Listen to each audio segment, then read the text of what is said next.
Welcome to iRacing, the Skip Barber at Suzuka Grand Prix. Okay, this is a lap of a 2.26.9, so it's in the top half of fast with default weather. Okay, we're coming up to turn 1. Obviously, the big mark here is the 100. You got the line across the track in front of us. That's a very conservative brake point. If you look further on, there's that kind of a circle or a square sand patch.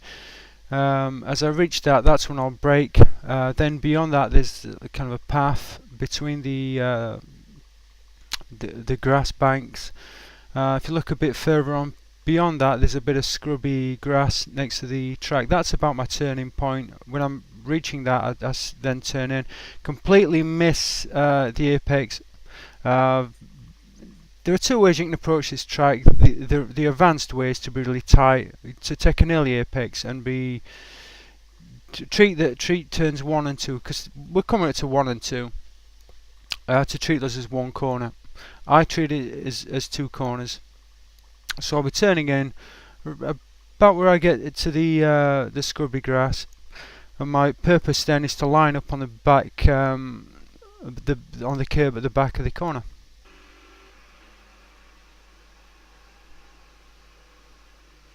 Okay, this is where it gets a bit complicated. You've got to brake.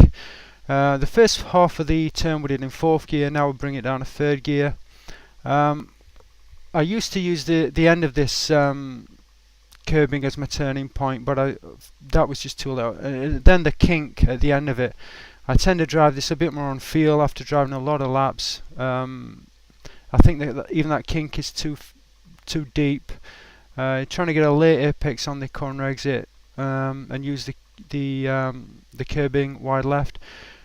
From a Formula 1 perspective, you probably want to compromise the exit so you're not all the way across on the left, because then you've got to push all the way across to the right. But with a lower powered car like the Skip, you can go the whole way across to the left. The objective here is to get that late apex and then use as much of the, as I said before, use as much of the curbing on exit as you can. So here we are, just struggling a little bit to get there, and then dodging across to the right. Okay, now we're here, we've got ourselves all the way across to the right. We're in 3rd gear. It might start asking for 4th gear, but leave it in 3rd. This next group of corners is very similar. You're using a lot of the curbing on the apex, and you're trying to stand off the curbing of the next apex. So we'll turn in, use this curbing here, as you can see, not getting too far wide to the right, and starting to turn in right here. Now this is you've got to make sure that you're going slow enough through here. You've got to get really tight on this apex. There you go.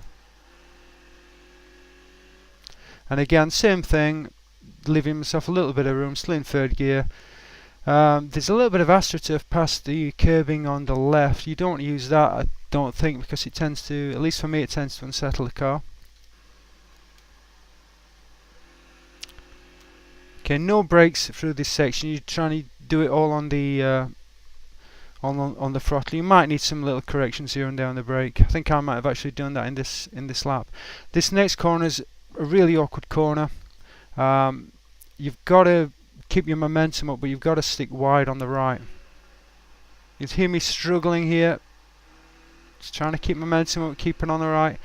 Now I've pushed myself as far right as I can at that point. I'm still a little bit to the left. The next bit's critical. You want to get your turn in right. Again, you're going to be really struggling for markers here for the turning point. There's nothing really obvious there, but you've got to turn in hard, get a lot of the curbing on the apex, and you can afford to drift wide.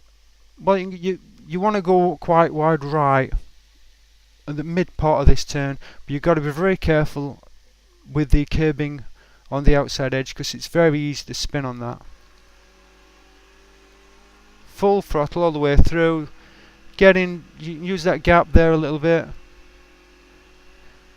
Now this corner, I find it a little bit awkward because you want to keep your wheel input smooth. You don't want to give it too much wheel input, but it's kind of deceptive. Like a lot of this track, it's a little bit deceptive. So you got to go through it quite a few times to get a feel of how much wheel input it needs as you come around this corner. Okay, here we've been seeing the 100. I've just gone past it. The 100 and the 50 markers. You want to brake in the middle of these two. You've got to make sure you brake it hard enough so you can turn in and take a lot of this, the next apex on the right. In fourth gear now. Leave it in fourth. Take as much of the apex that's coming up as you possibly can. It's going to unsettle the car, bounce it around a little bit, but then your objective is to get onto the curb. So you bounce it around a little bit. Now here, let's just move it forward. Again, we're short of markers here. If you look at the curbing that we're on, it's dark, then it gets a little bit light. You're kind of judging your brake point on the distance between yourself and that lighter patch. Brake down into second gear. Again, you can take an awful lot of this curve. I think these two corners are called Dania curves. Take an awful lot of the apex on this. There's quite generous runoff on the left hand side in the exit. You can use that. Be careful not to take too much for the 1x, but you can be quite aggressive through here. So I could have been a bit more aggressive there. Used a little bit of that AstroTurf. Turning nice and early in fourth gear. Brake, brake, brake. Now here you can see the white line on the right curves a little bit. This kind of makes it quite awkward. You want to, in fact, I don't think I'd do it on this lap, but you want to try to keep as tight on that line as you possibly can. I'm still working on this car, and it's a little bit awkward. As the curbing or should I say, as the apex kind of starts to disappear from my view on the left, that's when I start to turn in. But I'm going all the way, I think it's down to first gear. And then once it disappears, then I'm turning in tight on the apex and trying to accelerate from the apex out. I don't get it quite right. I don't use as much exit as I should do, but you know, it's a awkward corner to get right. So you're trying to get it tight and then accelerate through, not using enough of the exit. Certainly is a better way of doing that. Now here, what I'm trying to do, all around this corner, you don't want to give it too much steering wheel input. You want to give it just, and you'll be conscious of when that happens, because your deltas will start to degrade, or you'll stop gaining on your deltas. There's a little bit of green AstroTurf coming, but you want to get your wheels on that so you can cut that corner a little bit. There you go. Again, you've got to kind of be a little predictive with the steering input. I'm going to take this curving here. Okay, here's where it gets really complicated and really kind of awkward. If you look on the right, there's a break in the grass, a little kind of concrete break. That's where I brake here. I go down into fourth gear. Really, this is the most awkward and the most dangerous corner on the track, so you're really going to spend a lot of time getting the hang of this one. I don't quite get it. I'll have to say that right now. I don't quite get this corner right. As I said, brake when you get down to brake in the grass. Down into fourth gear, get tight on the apex. You really want to be coming out. You want to be rolling out wide on the right on the curbing that's coming up. The difficulty is, this is a really slippery section of track. You'll feel it as you go around here. You really lose a lot of traction, so you have to be very, very careful. I would predict quite safely this is the corner where most people will go off. If you're going to have an accident at Suzuka, this is probably where it's going to happen. Loss of traction, starts to get slippery. You want to go over to the right, don't quite get it. Slowing down to third gear. At the end of this, or just slightly before this, yeah, as that runs out, then I'm turning in, pulling it around, gradually feeding the power in. Should have used more curbing on exit there, but there you go. But every time you come out of there with a decent time, you're going to feel really pleased with yourself. Trying to keep it tight on the right as much as possible. Okay, we're coming up to the 50 marker. This is 130R, which is very fast corner, can be very deceptive. Two ways you can take this at this point.